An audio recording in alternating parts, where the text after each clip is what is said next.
Meron nga palang masarap at sulit na food tripan dito sa tapat ng SM Bacoor, Cavite. Dito nga ay authentic Japanese food yung mga sineserve nila. Sobrang sulit and masarap yung mga ina-offer nila dito kaya panalo. At nagsiserve nga pala sila dito ng iba't ibang masasarap na pagkain. Meron silang iba't ibang klaseng sushi, rice meal, noodle soup at fried foods na perfect pang merienda. Syempre, hindi rin mawawala ang refreshing drinks at marami pang iba. Dito nga pala ako pumunta at pumood trip sa Flavor House na located lang din sa tapat ng SM Bacoor. Narito na nga din pala yung mga sineserve nilang pagkain at sasabihin na rin ng staff kung ano-ano ang meron sa kanila. So yun na nga guys, no, nandito nga po pala tayo ngayon sa Flavor House at dito nga lang din po pala yan sa Bacoor, Cavite. At ayun na nga guys, no, sobrang daming pagkain na mga sinerve sa akin dito. At ayun pa nga guys, tatanungin na nga rin pala natin si ate kung ano nga ba ang meron dito, no? So ate, ano tong tawag dito sa mga to, te? Ito po, may iba't iba po tayong sushi. Meron po tayong corn gankan sushi, tuna po siya at salmon. At dito naman po meron tayong mango sushi roll,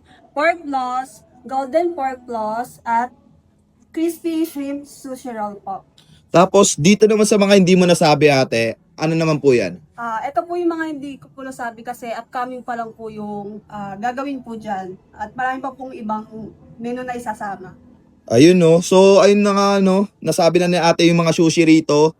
Dito naman po sa rice meal nyo, ate, ano naman po rito? Meron po tayong chicken cutlet, at meron po tayong pork rice ball, at meron tayong chicken rice ball, beef rice ball.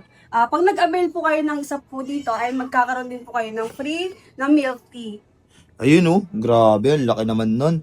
Pero ayun pa nga, no. Ano pa dito, ate? Ito po yung mga fried food namin. Meron po tayo dito french fries, pumpkin cake, nuggets, ang ating bestseller, ang Taiwanese sausage, fried squid rolls, at meron pong chicken popcorn.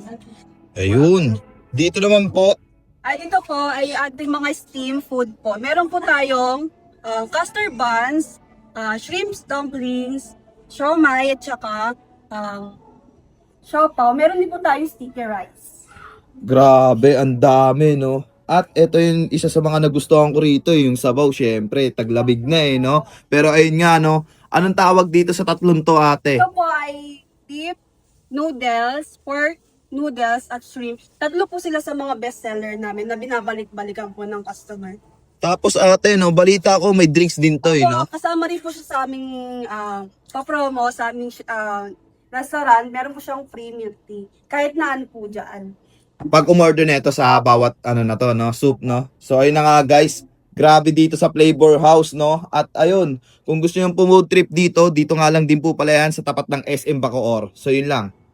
Malawak o malaki nga din pala yung kanilang dining area dito. At tapos, nag-invite na nga din pala tayo para mag-food trip dito sa kanila. At syempre, nagustuhan nila at approve sa kanila yung mga pagkain. Hello po, iniimbitahan ko po kayo dito sa Flavor House. Open po kami from 11 a.m. to 1 a.m. Located po kami sa New City Hub, front of SM Bacoor. See you! At ayun na nga din pala guys, no, hanggang dito na nga lang din po pala tayo at kita-kits na lang ulit sa next vlog. Sa mga nakukulangan dyan sa aking impormasyon ay ilalagay ko na lang po sa comment section. So paano? So again, this is Ajak TV. Thank you for sunshine, thank you for rain, thank you for joy. Ingat, salamat, bye-bye, ble. Ajak TV yun guys, ayun sinabi ko kanina. So yun lang. Peace, I love you all. Mwah!